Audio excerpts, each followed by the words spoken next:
জমিতে কিন্তু প্রচুর পরিমাণ পানি এখনো আসতেছে। এই যে আমার ঘাসের জমি, এখন আমি দাঁড়িয়ে আছি আমার জার্মান হোয়াইট হাইব্রিড ঘাসের জমিতে।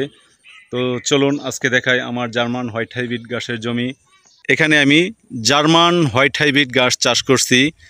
এখানে দেখেন এই যে পাশের জমিটা, এটা কিন্তু এই যে পানি আসা শুরু লাগাইছে।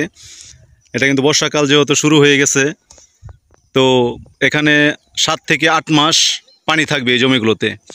তো আমার এই পাশের জমিটা আমি পরিত্যক্ত না রেখে আমি কিন্তু এখানে জার্মান হোয়াইট হাইব্রিড ঘাস চাষ করছি। এখানে দর্শক দেখতে পারতেছেন ঘাসগুলো কেবল বেড়ে উঠতেছে। এই জার্মান হোয়াইট হাইব্রিড ঘাসে কিন্তু শুকনো ও পানি উভয় সময়ে ব্যাপক ফলন হয়।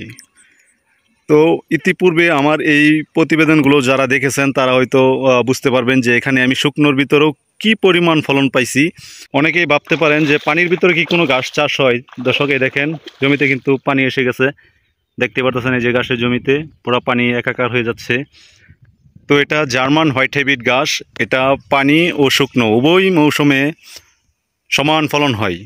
তো দেখতে পারতেছেন এখানে গাছগুলো কিছুদিন আগে ওদিকটা কাটা হয়েছিল, আবার পুনরায় হয়ে গেছে। এই যে এদিকটা আবার নতুন করে হচ্ছে। তো আপনারা চাইলে এই ধরনের জমিগুলোতে আপনারা জার্মান হোয়াইট হাইব্রিড ঘাস চাষ করতে পারেন।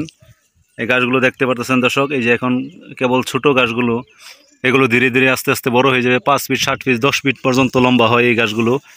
আর যখন এই গাছগুলো আর একটু বড় হবে, জমিতে কোনো ফাঁকা জায়গা থাকবে না, একবার কানায় কানায় পূর্ণ হয়ে যাবে এই জমিগুলো। তো আপনারা যারা নিচু এলাকায় জমি আছে তারা এই অনাবাদি জমিগুলো ফেলে না রেখে আমার মতো এই ধরনের ঘাস চাষ করতে পারেন। এখানে দর্শক দেখতেই পারতেছেন এই যে জমিটা কিন্তু এই যে পরিত্যক্ত হয়ে রয়েছে।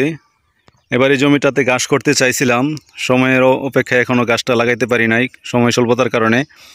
তো এখানে কিন্তু এটা একবারে উপযুক্ত সময় এখন এই জমিটাতে ঘাস চাষ করা। এখানে দেখেন দর্শক এই ঘাসটা চাষ করা কতটুকু সহজ, আমি একটু ক্যামেরাম্যান এই যেহেতু আমি নিজেই দেখাচ্ছি ধরে। এই দেখেন এই যে এরকম একটা কাটিং, এটা শুধু এই পানিতে এভাবে গেড়ে দিলেই হবে।